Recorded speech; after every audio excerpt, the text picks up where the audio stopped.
Now, the winter storm bringing down a lot of trees like this all over Middle Tennessee, just crushed under the weight of that frozen ice. Nashville city got more than 1,000 calls about trees falling down just like this, and that number is only expected to get higher.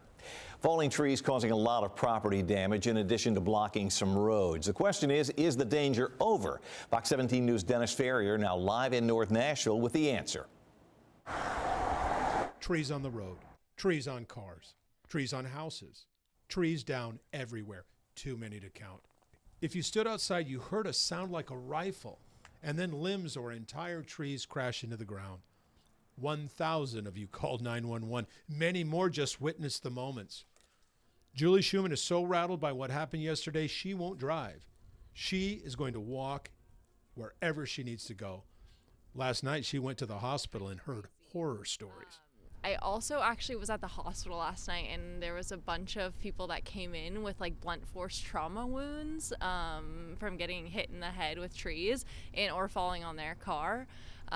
So I've seen a lot of cars sliding around. It's just been, people aren't used to this here, so it's been kind of crazy. Let's hope we never get used to what happened yesterday. Like some kind of sorcery, beautified and then bewitching the trees of Nashville. How could anything be so breathtakingly beautiful and so cruel?